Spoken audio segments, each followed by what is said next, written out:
दे सलामी इस तिरंगे को जिससे तेरी शान है, दे सलामी इस तिरंगे को जिससे तेरी शान है। सर हमेशा ऊंचा रखना इसका जब तक दिल में जान है, जब तक दिल में जान है। परम सम्माननीय मुख्य अतिथि, मेरे देवपूज्य गुरुजनों और मेरे सभी छोटे बड़े भाई और बहनों, आप सभी को स्वतंत्र दिन की पावन पलों की हार्दिक हार्दिक शुभकामनाएं। मेरा नाम दिव्या हरिभाव पारायण, मैं क्लास 7 से आज आप सभी के समक्ष स्वतंत्र दिन के मेरे कुछ विचार साझा करना चाहूंगी। इस मुल्क को खतरा न हिंदुओं से है न मुस्लिमों से है, इस मुल्क को खतरा न हिंदुओं से है न मुस्लिमों से है, इस मुल्क को तकलीफ है तो बेईमानों और गद्दारों से है, बेईमानों और गद्दारों से।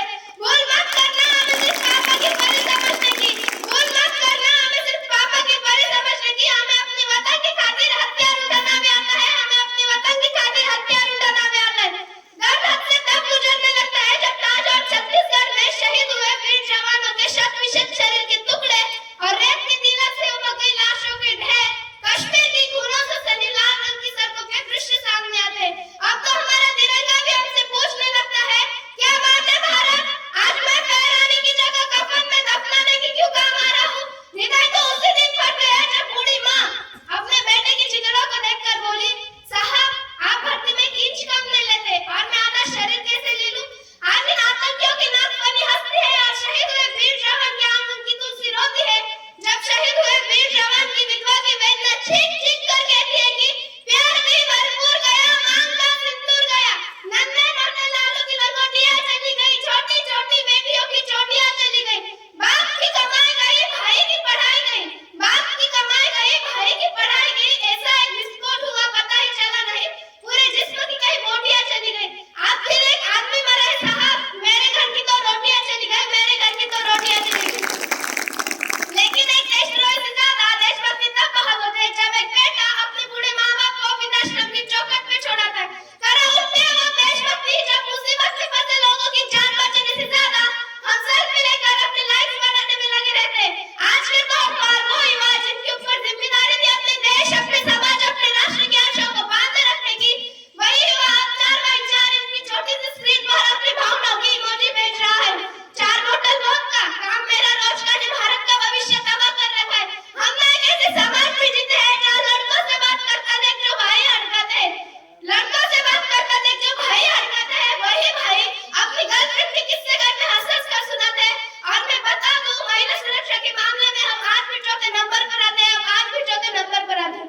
हमने एक ऐसे समाज में जीते हैं जहाँ पत्थर की मूरत को लगते हैं 56 भोग, जहाँ पत्थर की मूरत को लगते हैं 56 भोग, और भूखे नंगे तड़पते सो जाते हैं लोग, और भूखे नंगे तड़पते सो जाते हैं। मजदूर को मजदूर समझिए, मजबूर नहीं, मजदूर को मजदूर समझिए, मजबूर नहीं। गरीब को काम दीजिए, दान नहीं। अगर दान देने की इच्छुक है तो जीते जी रक्तदान दीजिए और मरने के बाद अंगदान देकर किसी मरते हुए को जीवन दान दीजिए। यही सच्ची देशभक्ति और यही सबसे बड़ा राष्ट्र प्रेम है। ना सरकार मेरी है ना रब मेरा है, ना सरकार मेरी है ना रब मेरा है, और ना ये बड़ा सा नाम मेरा है। बस इसी बात का गुरूर है मुझे कि मैं भारत की हूँ और ये भारत देश मेरा है और ये भारत देश मेरा है। किंतु एक विचारिक बीमारी मुझे अपने समाज में नजर आती है।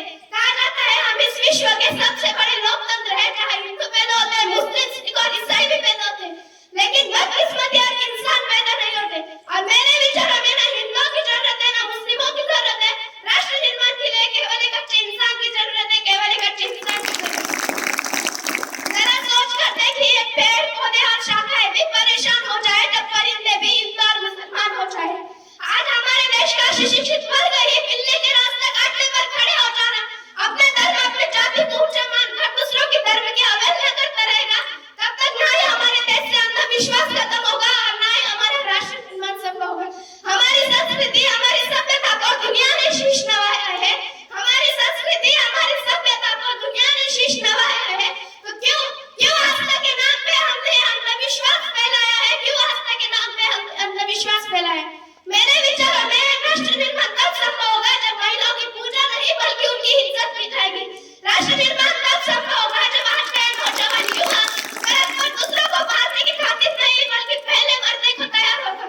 ना पूछो जमाने से कि क्या हमारी कहानी है, ना पूछो जमाने से कि क्या हमारी कहानी है। हमारी पहचान तो यह है कि हम हिंदुस्तानी है, कि हम हिंदुस्तानी है।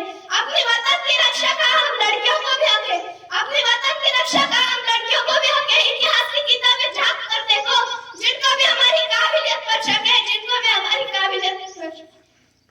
जय भारत। भारत